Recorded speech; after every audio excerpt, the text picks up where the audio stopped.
Sevgili koçlar ve yükselen burcu koç olanlar, 2025 burç yorumlarıyla karşınızdayım. 2025'te Neptün ve Satürn burcunuza giriyor arkadaşlar. Bu geçiş tabii ki sizin haritalarınızda eğer 0 derece, 1 derece ve 2 derecelerde gezegenleriniz varsa daha etkin yaşanacak diyebiliriz. Yükselen burcunuz yine bu derecelerdeyse yine çok etki alacaksınız diyebiliriz. Neptün ne ister Koç burcundayken? Tabii ki kendi hayallerine gidebilmek için harekete geç der. Neptün ama aynı zamanda uyuşturur arkadaşlar. Uyuşukluk da verecektir sizlere. Bunları da göz ardı etmemeniz gerekiyor. Gelelim Satürn'e. Satürn de yine burç değiştirecek ve Koç burcuna geçtiğinde size aslında diyecek ki hedeflerine ve hayallerine git. Bunun için de sorumluluk al diyecek. Neptün'le de bir araya gelip beraber hareket edecekleri için bazen uyuşukluk çok ön planda olacak. Hiçbir şey yapmak istemeyeceksiniz ama hedeflerinizi belirler ve harekete geçmeye gönüllü olursanız da çok fazla fırsat verecek. Tabii ki bunu yaparken kaderin de yani Kuzey Ay düğümünün de Balık burcunda olduğunu unutmamak lazım. Satürn ve Neptün tekrar Koç burcuna geçse de bir geri hareket yapacak ve yine Balığa geçecek. Yani kadersel olarak da bazı zorluklar ve mücadeleler yaşayacaksınız. Bazen birilerinin kurtarıcısı olmak zorunda kalacaksınız. Kaderin getirdiği zorluklara karşılık da mücadele etmek zorunda kalacaksınız. Kısacası aslında diyecek ki harita size. Yani gökyüzü sizinle resmen konuşacak. Diyecek ki senin gücünde yıkılmaz bir enerji var. Bu yıkılmaz enerjiyi harekete geçirebilmek için sana bazı zorluklar getireceğim. Bunlarla mücadele ettiğinde ise bu çabanı senin için ödüllendireceğim. Seni öyle bir mevkiye, makama getireceğim ki artık sözün üstüne söz söylenmeyecek. Yani gücü, iktidarı, parayı eline vereceğim. Ama başkalarına da bu konularda destek olman gerekiyor. Başkalarıyla da işbirliğinde olman gerekiyor. Yani biraz koç tek başına mücadeleyi sever. Başkalarıyla mücadele etmek onları sanki aşağı ve dibe çekiyormuş gibi hisseder. O yüzden başkalarından gelen teklifleri değerlendirmek istemez, kendi için hareket etmek ister.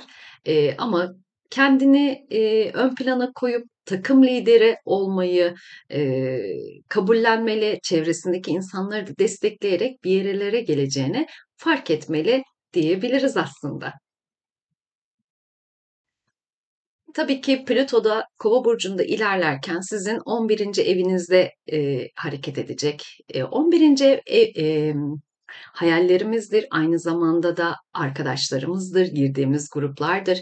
Kova burcu zaten bireysel değil, bütünün hayrına yapılmasını ister. Herkesin hayrına sen lider olacaksın ve bu grubu yöneteceksin diyen bir yapı taşı oluşturuyor. Gücü ve desteği alabileceğin kişiler var. Hatta hem maddi hem manevi sana destek olacak çok insan var. Ama bunlar sana bazı konularda yaptırım uyguluyor. Hayır, tek başına hareket edemezsin, bizi de düşünmek zorundasın, diğer ekibi de düşünmek zorundasın dercesine böyle seni birileriyle işbirliği yapmak zorunda bırakıyor ve hayallerine gidebilmek için bu işbirliğine gönüllü olmanı istiyor aslında. Gelelim Uranüs'e. Uranüs 2025'te yani ilk yarısında Boğa burcunda ilerlemeye devam edecek. Yani parasal kaynaklar, gelir gider dengemiz, kazançlarımız bu konularda hala hareket ediyor olacak ve bizi hala daha para için çabalamamız gerektiğini söylüyor olacak arkadaşlar. Peki Jüpiter nerede? Jüpiter de üçüncü evimizde ilerliyor olacak. Yine 2025'in ilk 6 aylık kısmında. Jüpiter ikizlerdeyken akıl, fikir ve düşünce, eğitim konularında fırsatlar yaratıyor. Bunu unutmayın arkadaşlar. Yani Jüpiter ikizlerdeyken işte yapacağın işle ilgili eğitim al, belki bilgilen, belki kısa bir eğitim programına katıl, bilgilerini başkalarıyla paylaş, iletişim trafiğin güçlü olsun.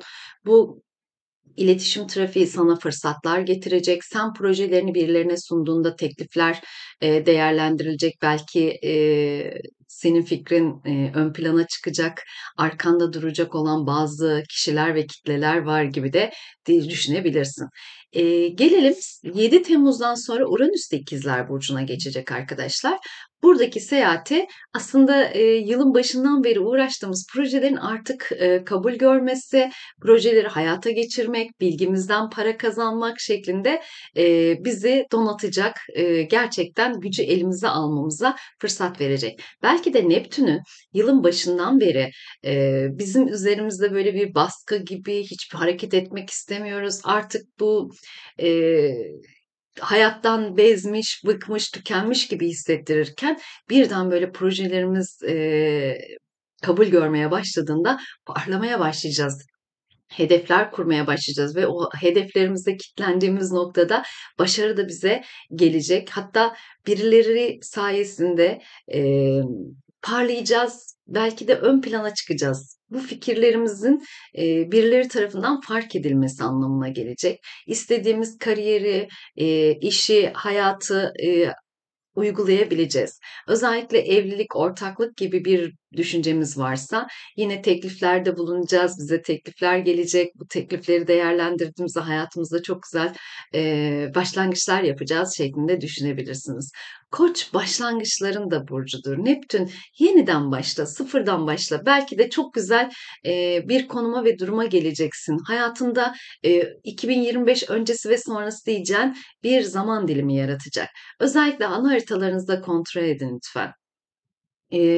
Gökyüzündeki bu üç büyük gezegenin hatta Satürn'ün de burç değiştirmesi 0 derece, 1 derece, 2 derece ve 3 derecelerde hareket edecek arkadaşlar. Yani 0 ile 3 derece arasında burcunuz varsa bilin ki bu hareketlilik sizin de ana temanız haline gelecek. Hayatınızı baştan sıfırlayıp tekrardan yeniden inşa edeceksiniz gibi de düşünebilirsiniz bu durumu. Tabii ki aşk konusunda, evlilik konusunda uzun zamandır bekleyen kişilerin evlilik yılı diyebiliriz bu yıl için. E, Ya da sıkıntılı ve problemli giden evliliklerin bitmesi gerektiğini fark edip yeni başlangıçlar için bazı sıfırlanmalar yaşayacağımızı da düşünebilirsiniz arkadaşlar. Umarım 2025'i en tatlı, en huzurlu, en başarılı bir yıl halinde yaşayabilirsiniz. Her şey basit ve kolaylıkla mutluluk sizi bulsun diyorum. Hoşça kalın.